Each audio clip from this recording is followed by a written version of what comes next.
All right, we are going through prophecy here, talking about probability and the chances that 1 in 10 people are bald and 1 in 100 people have lost their finger. 1 in 10, that's me. But I haven't lost a finger. But anyway, for you to be bald and lose a finger, it's 1 in 1,000. Basic prophecy or probability. Now we're looking at prophecy. And last time we ended with the prophecy of Tyre's judgment and ending, and which is Ezekiel chapter 26, which is what we read. And now we're going to go through it. Praise God. So, this prophecy predicts the destruction of Tyre and states 7 definite things which shall take place. Therefore, 7 definite things that shall take place, so that's 7 different variables we're looking at here. So it's going to end up being a pretty big number. The odds of all of these things taking place that are described here in Ezekiel chapter 26. Did they all happen back in 590 BC when it was written? It was written 590 BC. I don't know when it happened actually, but oh, okay, they explain that. We're getting to it. Slow down. Okay. The 7 definite things, these are our variables in our equation. Nebuchadnezzar shall take the city of Tyre. I keep wanting to say Tyre, I'm sorry. Tyre, I think is the correct pronunciation. Number 2, other nations are to participate in the fulfillment of the prophecy.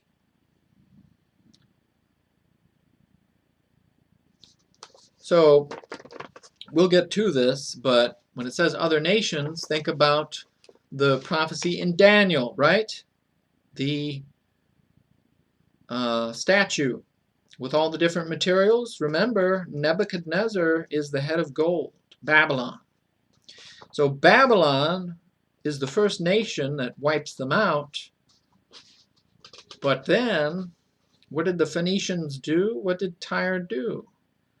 They fled to a little island, highly fortified, probably like the guns of Navarone type structure, or maybe for your eyes only, you know, how they had that, you know, mountain moon base, you know, or a moon base, you know, it's highly fortified, can't really get in there, you probably got turrets and machine guns and a moat and all kinds of fortifications. So a normal army with like 1,000,000 conscript reportings, you know, they can't really get at it, and they just get wiped out every time they run to the wall. They just get wiped out. So they fled into this island fortification. So when Nebuchadnezzar initially annihilated the whole area with mammoth tanks and 1,000,000 conscript reportings, that's a Red Alert reference, sorry. It's an old game, Red Alert 2, I used to play. Strategy game. Normally that's how I would play it, just run, you know, send in 1,000,000 guys, just wipe out everything. And that didn't work though against Tyre. When you have a highly fortified defensive island, you can't send 1,000,000 guys in there because it's an island. It's like, it's way off there and I can't do anything. What will I do now? You know? Therefore, this is one of the incredible things of the person that I'm named after. Alexander, that's my name. I was named after Alexander the Great. But I didn't do, you know, anything great like he did. But anyway, that was one of the amazing things that he did, was he actually managed to infiltrate that highly fortified base. How did he do it? Well, we'll get to that. But anyway, that's what it's saying there as the second variable. Is Alexander the Great. The Greeks were the ones finished him off. Nebuchadnezzar wiped out their main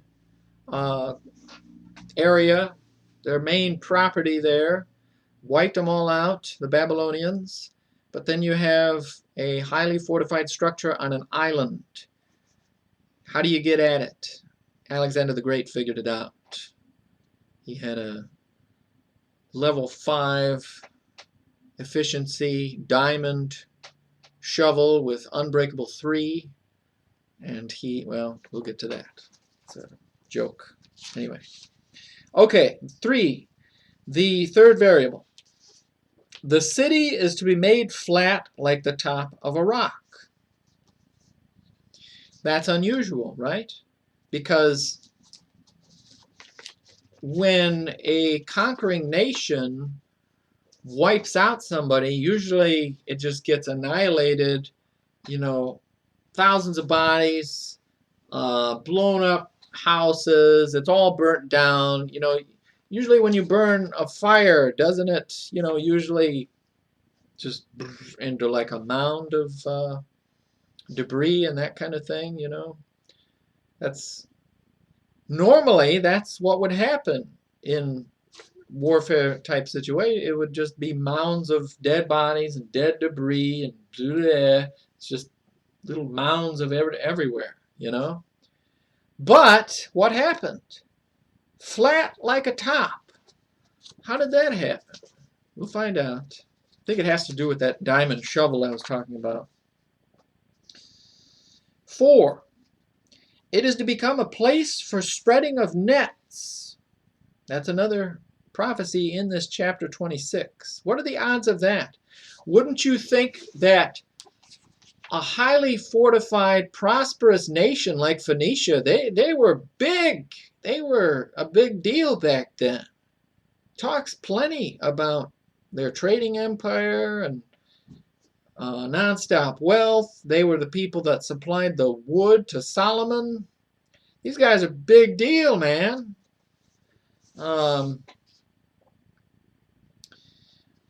Wouldn't you think they'd come back eventually, or somebody would take over that region if it's that healthy of a region?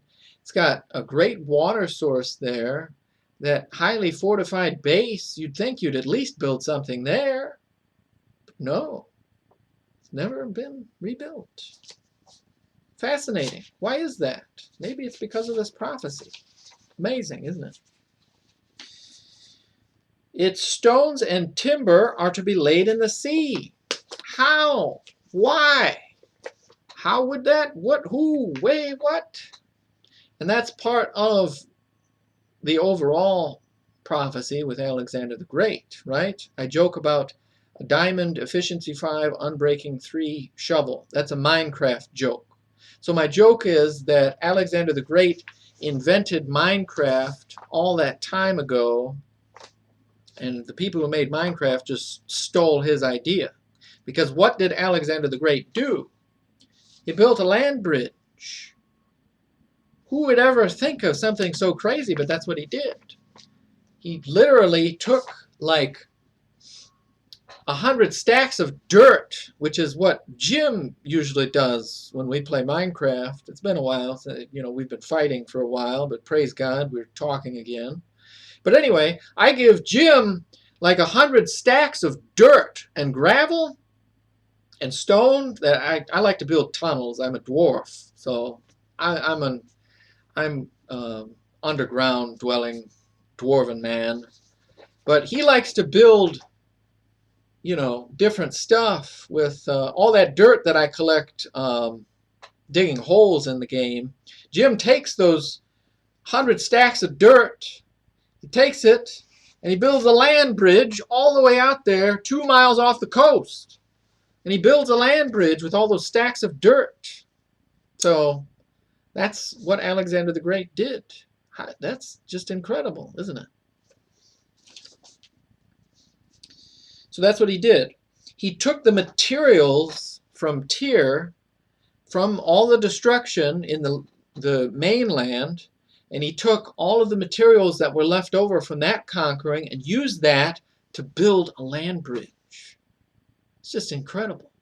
Who would have predicted that kind of strategy?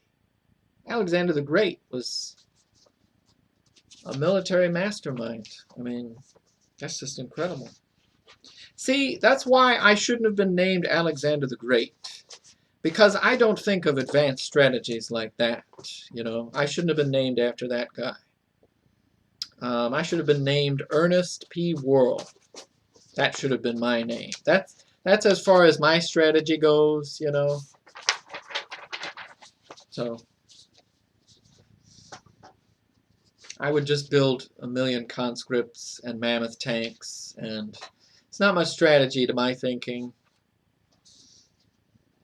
Land bridge. Who would have thought? Okay, that's our variable there. Stones and timber are to be laid in the sea. 6. Other cities are to greatly fear at the fall of Tyre. Tyre. The old city of Tyre shall never be rebuilt. That's the 7th variable. Okay. And it never has, right? It's still an island for fishermen. So, Tyre was a city on the northern coast of Palestine, inhabited by the Phoenicians, a strong maritime people. Greatly feared by their enemies, the king of Tyre supplied timbers of Solomon in the building of the temple. In 586 BC, Nebuchadnezzar, king of Babylon, laid siege to the city of Tyre. The siege lasted for 13 years. And when Nebuchadnezzar took the city in 573 BC, he found that the Phoenicians had moved everything of value to an island about 1/2 mile off the coast. 1/2 mile. 1/2 mile. You need a lot of stacks of dirt. But he did it. He was the first Minecraft player. Okay, sorry.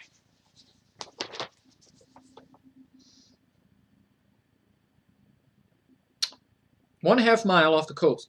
Though the city was taken, Nebuchadnezzar profited nothing, and the Phoenicians were not conquered. Nebuchadnezzar could not pursue them to their island position, so he returned to Babylon. Thus the item of the prophecy was fulfilled. Nebuchadnezzar shall take the city of Tyre. Technically he did, but they fled to the island fortified structure, base, whatever. For 241 years, the mainland city of Tyre remained very much as Nebuchadnezzar left it. 241 years. Think about that. How could you predict that? It's just incredible. Later, Alexander the Great started his great conquest. So remember, you had Nebuchadnezzar. He, his descendants then failed, and the head of gold was ended. Then you had the next material, which symbolized Persia, Medo-Persia, right? The Medes and Persians, they took over with Darius and then Xerxes, right? And then you had the film 300, where Xerxes sent in 1,000,000 conscript reportings into that hole at Thermopylae, right? I think. And he got wiped out by the Greeks there. And this is where Alexander the Great comes in. He's from the Greeks.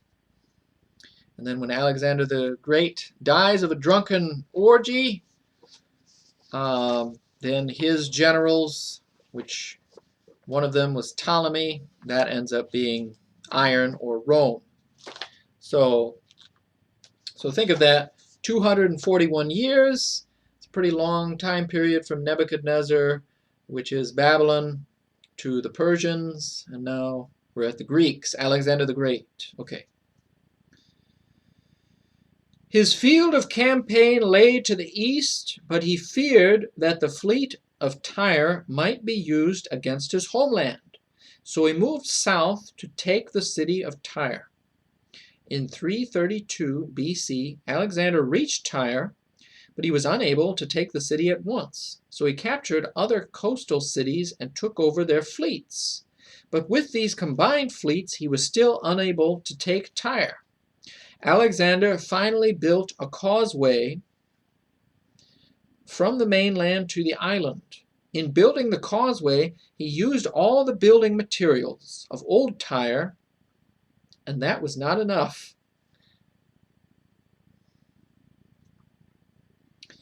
So he took all of my dwarven dirt that I collected. Think of Jim now building his land bridge, or this causeway, and that wasn't enough. So then he took all of the materials from old Tyre to finish it, right?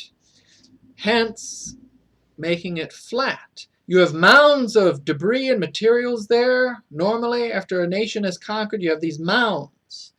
But now he gathers all that up, like I said, with that shovel, and he just, and he picks it all up. This is a Minecraft joke. I apologize if you don't understand. But, and he gathered all that, and that's, okay, I'm sorry. Alexander finally built a causeway from the mainland to the island. In building the causeway, he used all the building materials of old Tyre, and that was not enough. He scraped up all of the soil in and around the old city, and with it completed the causeway. After 7 months, by a combined attack of land forces marching in over the causeway and the fleets of conquered cities, he took Tyre. Thus, items 2, 3, and 5 of the prophecy were fulfilled. Other nations are to participate in the fulfillment of the prophecy. So that's Alexander the Great, right? You had Nebuchadnezzar originally taking the old city, but then Alexander the Great finished the job, right? The city is to be made flat like the top of a rock. That was 3. 5, its stones and timber are to be laid in the sea.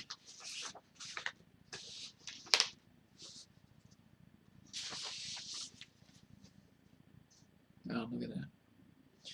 Other neighboring cities were so frightened by the conquest of Tyre that they opened their gates to Alexander without opposition and fulfilled another item. So, I mean, yeah. I mean, Alexander the Great was one of the greatest military minds in history, and he managed to invent Minecraft all the way back then and build that causeway.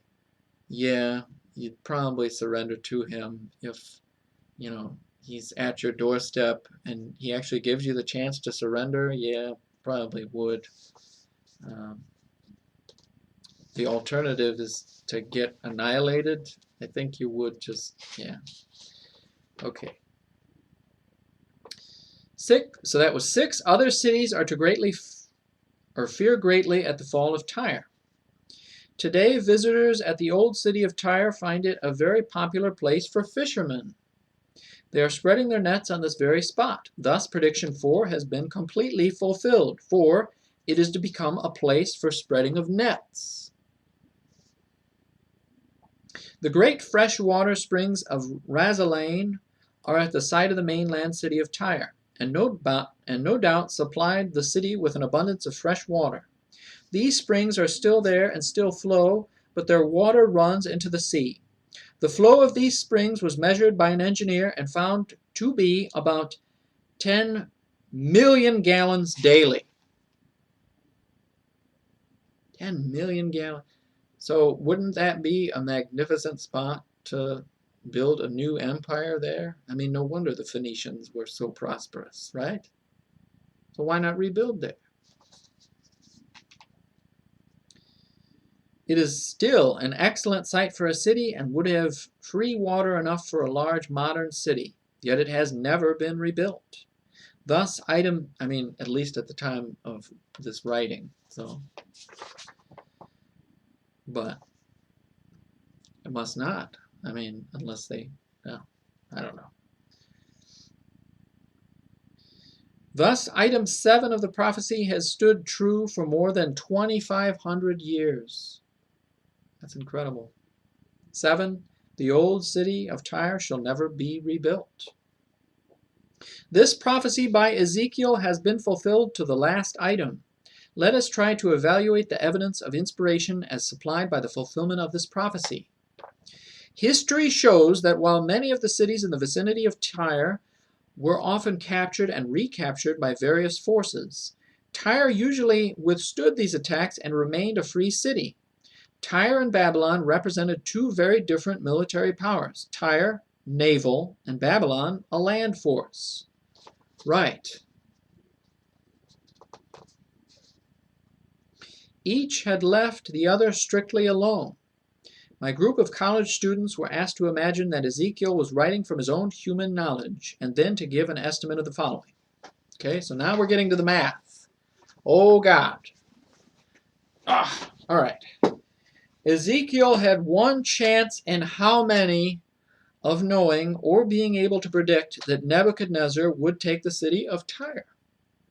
Since Nebuchadnezzar was conquering many cities, and since Tyre was besieged 4 years after the prophecy was made, it must have been a reasonable thing to predict.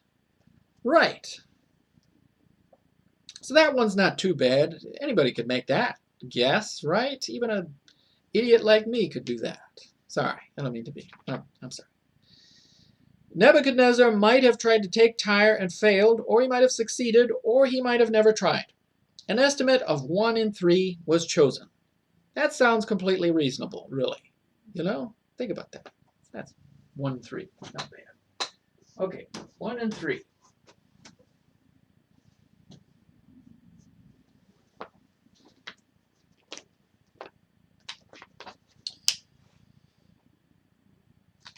Two, what chance did Ezekiel have of knowing that Nebuchadnezzar would, in his conquering of Tyre, not completely fulfill the prophecy of destruction, but other nations would later come in and complete the fulfillment? Now that's a gamble. That would be tough.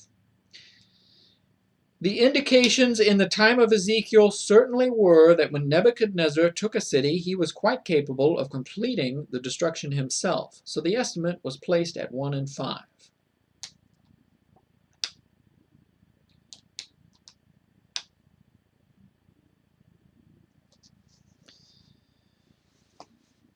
Okay, 1 in 5. I mean, even that seems 1 in 5. That seems kind of.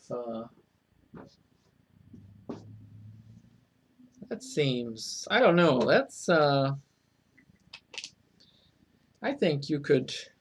I think you could actually raise that variable quite a bit. I mean, when you think about that, 1 in 5. And how would you predict that it would have been the Greeks? Anyway. 3. What chance did Ezekiel have of knowing that Tyre would be made flat like the top of a rock after it was conquered? That is completely unusual, right? That's impossible for somebody to predict that, because usually you just pile up dead bodies, and it all burns, and it's just a bunch of mounds of garbage. So that's impossible. But he did. The sites of nearly all ancient cities are marked by mounds of accumulated debris. I do not know of any other city where the ruins have been so completely cleared away. So the estimate of 1 in 500 was chosen. Now that's more what I would say. I mean, so 1 in 500, that's, let's see.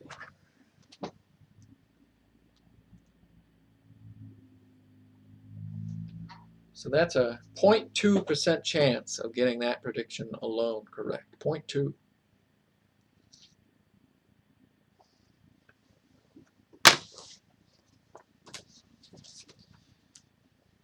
But yet, all of this happened exactly as the Bible lays it out. 4.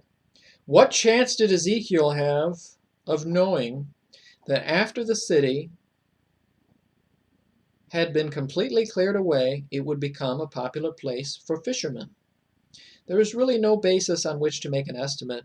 However, taking this site merely as a little stretch of coast and considering all sections of coast that size, an estimate of 1 in 10 was chosen. I mean, really, you'd think it would be the new spot for a new crafting base for Jim's Conan, base. So Jim would have taken over that base, and he would have built his new palace there on that strip of land because the water resources are too good. Sorry, it's another crafting game.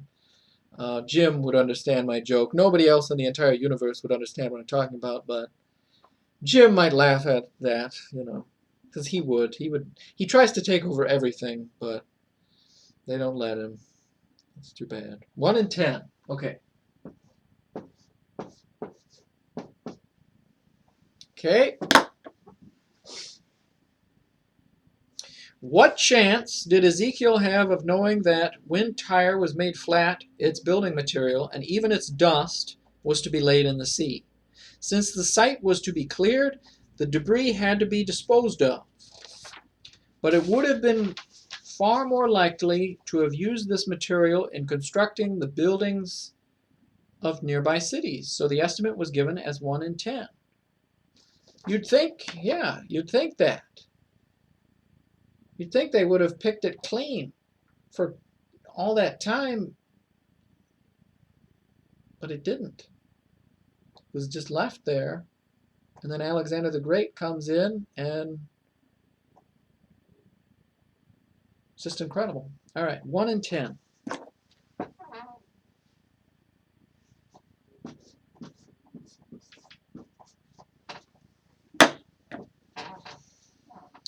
What chance was there of other cities opening their gates to the conqueror of Tyre without resistance? The estimate was given as 1 in 5.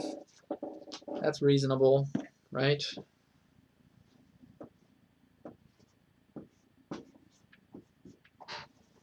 Seven. What was the chance that Tyre, after being made flat, should never be rebuilt? Nearly all old cities which had great natural advantages were at some time rebuilt. Tyre is an excellent location and has an abundant supply of water, so valuable in this land. Right. The estimate chosen for this part of the prophecy was 1 in 20.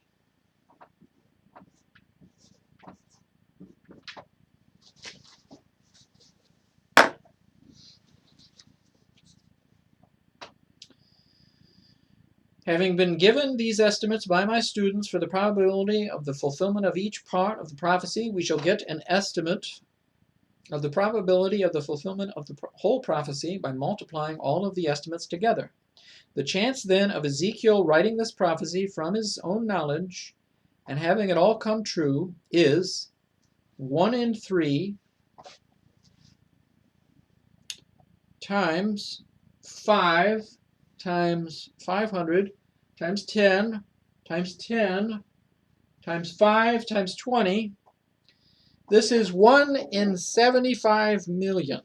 This can be abbreviated as 1 in 7.5 times 10 to the 7th. The exponent 7 indicates the number of ciphers, digits, or zeros that are to follow the 7.5. If Ezekiel had looked at Tyre in his day and had made these 7 predictions in human wisdom, these estimates mean that there would have been only 1 chance in 75 million of their all coming true. They all came true in the minutest detail. Let's see if we can get it. Let me just see how good my math is.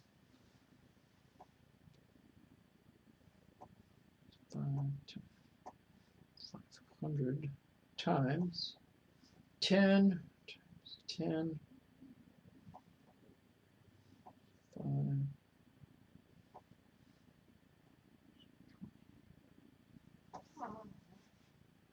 Yeah, I got it! I can use a calculator!